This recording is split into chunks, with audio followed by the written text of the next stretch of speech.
Have you ever opened an app, maybe Amazon, and it just feels like they know exactly what you're looking for? Oh, yeah.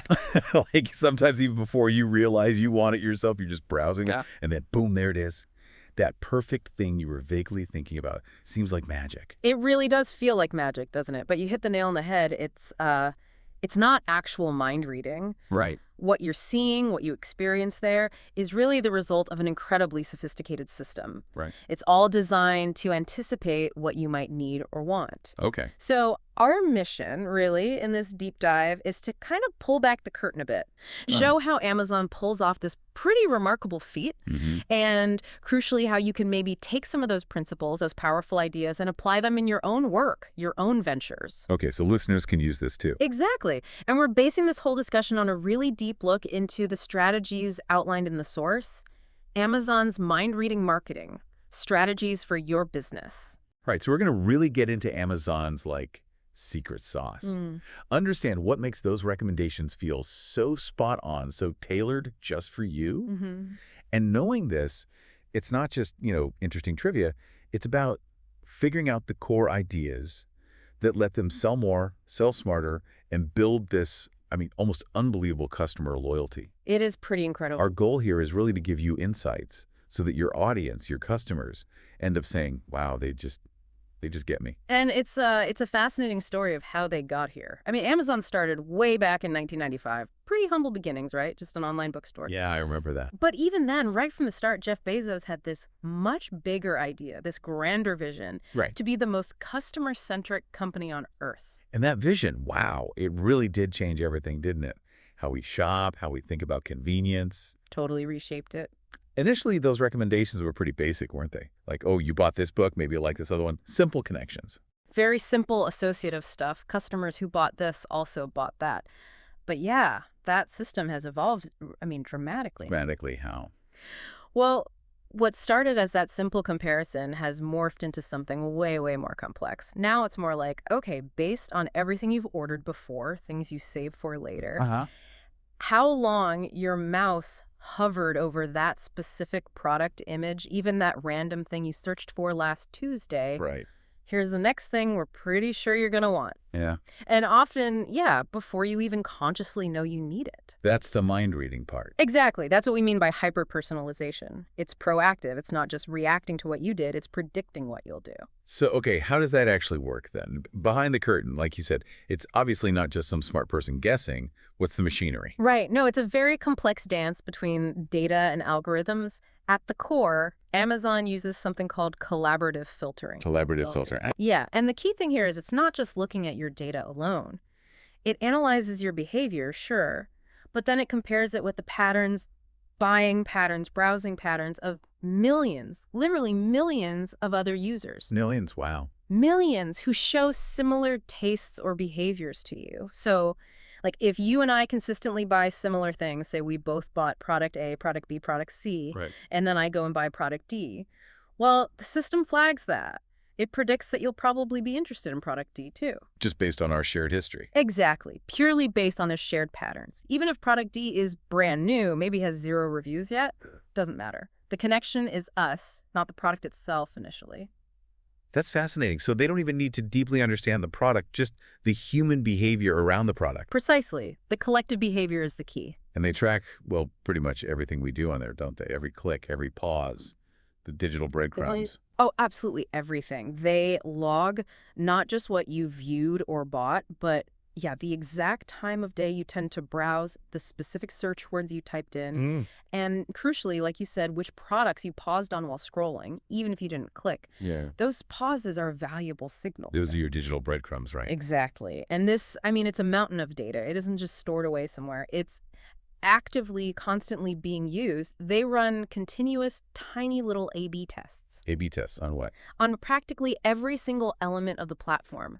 Headlines, product photos where something appears on the page, even subtle color changes on a button. Seriously, button colors. Seriously. They are relentlessly optimizing, constantly checking.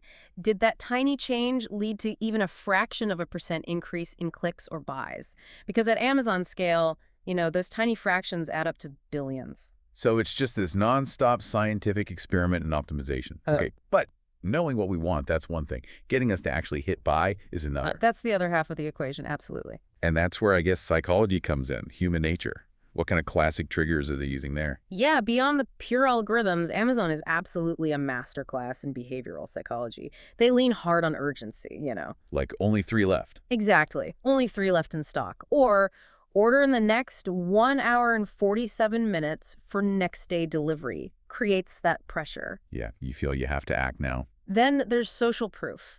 That's incredibly powerful. Seeing like 32,000 plus 5-star reviews for an item. That instantly builds trust. It validates your potential purchase, makes you feel safer. Sure, if that many people liked it. Right. And another big one is anchoring. They'll often show a higher original price, sometimes crossed out, right next to the lower sale price.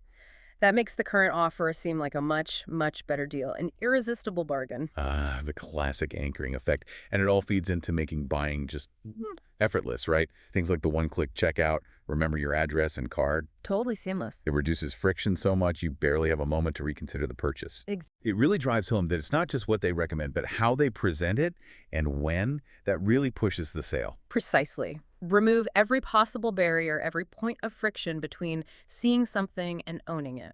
Okay, so this is amazing for Amazon. But for our listeners, folks who don't have trillions of dollars or huge teams of data scientists, Yeah. what can we realistically take away from this? How do you adapt these huge, complex strategies for, say, a smaller business or even a personal project? That really is the million-dollar question, isn't it? And the good news, the really encouraging part, is that you absolutely can adapt these core principles.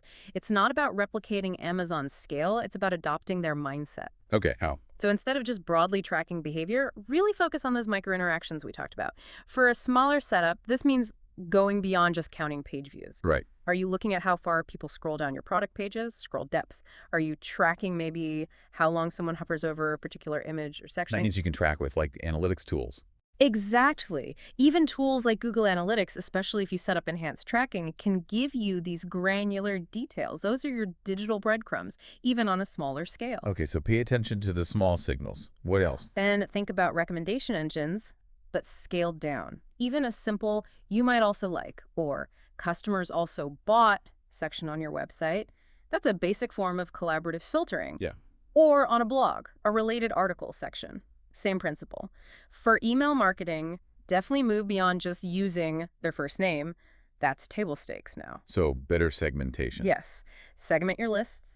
Base it on what they've bought before, maybe specific interactions they've had on your site, content they've clicked on or downloaded.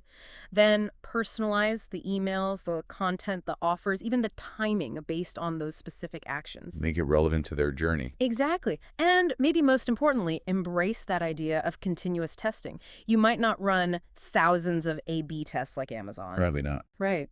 But you can systematically test things. Test your email subject lines. Test different calls to action on your website. Try different product images or descriptions. See what actually resonates most with your specific audience. It's about adopting that mindset. Yeah. Always be testing. Always be optimizing. That's a really powerful shift, isn't it?